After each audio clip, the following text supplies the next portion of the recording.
Shalom, selamat pagi Bapak Ibu yang terkasih. Salam sukacita di dalam Tuhan kita Yesus Kristus. Pada pagi hari ini kembali kita boleh mengucap syukur kepada Tuhan karena hari yang baru yang Tuhan anugerahkan. Dan di dalam renungan kita pagi hari ini kita akan merenungkan di dalam pembacaan Imamat pasal yang ke-18, pasal 19 dan pasal yang ke-20. Menarik untuk kita bersama-sama merenungkan bagian pembacaan kita karena di 3 pasal ini Tuhan mengajarkan tentang kekudusan. Menuntun setiap kehidupan umatnya atau orang percaya kepada kehidupan yang kudus. Dan kita diberikan satu kesempatan oleh Tuhan bahwa kita dapat menjalani kehidupan yang baru yang Tuhan anugerahkan. Oleh sebab itu dalam kehidupan yang baru, orang harus memiliki kebiasaan yang baru. New habit. Ini yang menjadi tema perenungan kita pada pagi hari ini.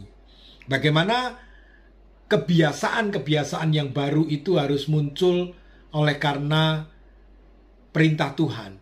Oleh karena kehendak Tuhan di dalam setiap kehidupan anak-anaknya atau orang percaya. Maka di dalam pasal 18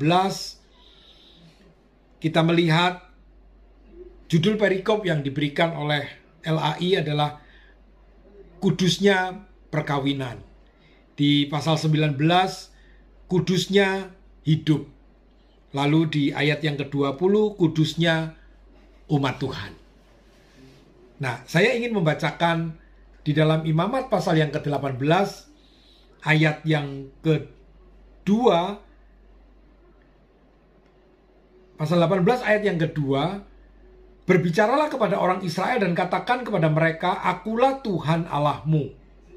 Ayat 3, janganlah kamu berbuat seperti yang diperbuat orang di tanah Mesir, di mana kamu diam dahulu. Juga janganlah kamu berbuat seperti yang diperbuat orang di tanah Kanaan, kemana aku membawa kamu. Janganlah kamu hidup menurut kebiasaan mereka. Ayat yang keempat dan ayat yang kelima dikatakan, kamu harus lakukan peraturanku dan harus berpegang pada ketetapanku. Dengan hidup menurut semuanya itu, akulah Tuhan Allahmu.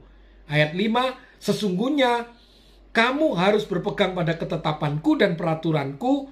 Orang yang melakukannya akan hidup karenanya akulah Tuhan.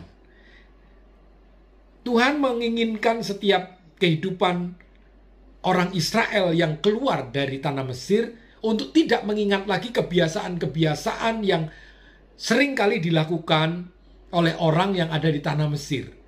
Tuhan membuat ketetapan, membuat aturan, perintah, supaya kehidupan orang percaya sesuai dengan kehendaknya di dalam kekudusan. Kudusnya pernikahan, kudusnya hidup, di mana dijelaskan bagaimana menghormati orang tua, bagaimana menghormati hari Sabat, bagaimana orang tidak boleh membuat lagi patung-patung untuk dijadikan berhala, bagaimana memberikan persembahan, lalu kemudian bagaimana orang saat melakukan hasil panen untuk mengingat orang miskin yang ada di sekitar mereka. Bagaimana untuk kehidupan sikap yang tidak mencuri, tidak berbohong.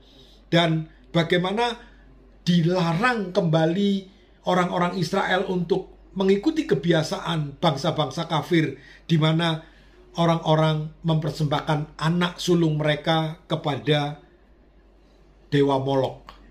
Nah, inilah kebiasaan-kebiasaan baru di mana Tuhan yang kudus mengajarkan supaya umatnya mengikuti Allah.